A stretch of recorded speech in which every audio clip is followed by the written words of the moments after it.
મન જેનું સાંકડું હોય, મહેલ ગમે એટલું મોટું હોય, એવા વ્યક્તિ, કારણ કે જે નાસ્તિકપણું હોય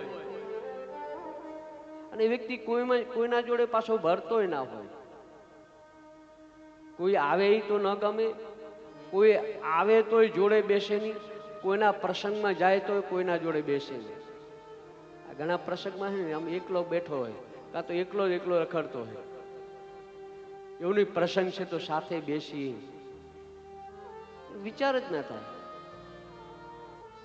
આમાં પાસે એમાં થોડું જ્યોતિષની દ્રષ્ટિએ જોયું તો જેનો ચંદ્ર ખરાબ હોય ને એ કોઈની જોડે ભળી જ ન શકે.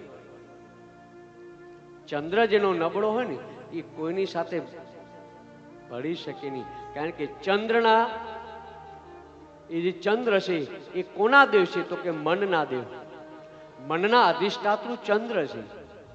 ચંદ્ર જેનો નબળો હોય એના અંદર નેગેટિવ વિચારો હોય, કોઈ સાથે ભળે તો નહીં. કોઈ પ્રસંગ કરતો હોય ને તો એમ કહી દે, આ તમે આ ટૂર ઉપાડી છે તો ખરી, આ ભાદરવામાં આટલો બધો વરસાદ આવશે, આમ થશે, આવું એના કરતા ન કરો, એના કરતા અહીંયા જ કથા કરી દો.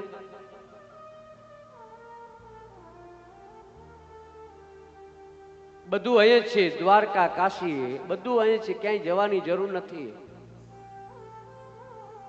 બેંકમાં પગથિયે ચડતું હોય ને તોય વિચારે અરે બેંક ઉઠી જશે તો, કારણ એની માનસિક એને એવું વિચાર જ આવે, અરે તું પેલા મૂકવા તો જા.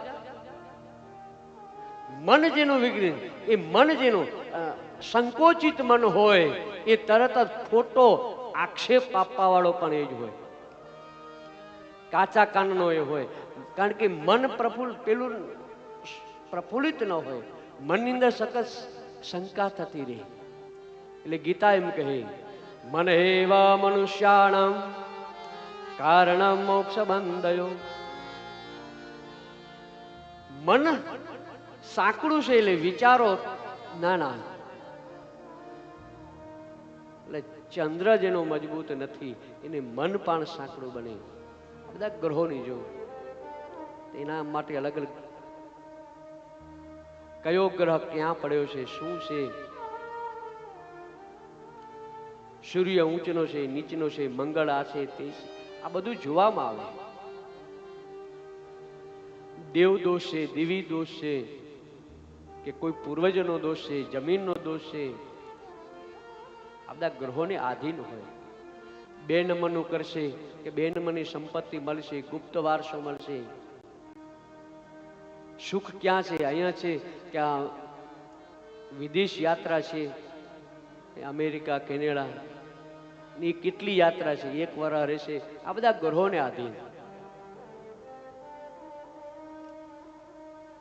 પરફેક્ટ એ ગ્રહોને આધીન આ બધું હોય. તમે ગ્રહોને માનો કે ન માનો, પણ ગ્રહો એની અસર કરે છે.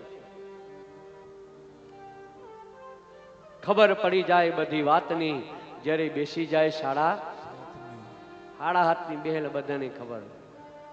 કહેવાનો મતલબ મન જેનું સંકુચિત હોય, એના વિચારો શુદ્ધ ન હોય, ને વિચારો શુદ્ધ ન હોય એટલે વ્યક્તિ આક્ષેપ આપે. અહીંયા સત્રાજીતે ભગવાન ઉપર પણ આક્ષેપ આપ્યો કે કૃષ્ણ જ મણી લઈ ગયા છે.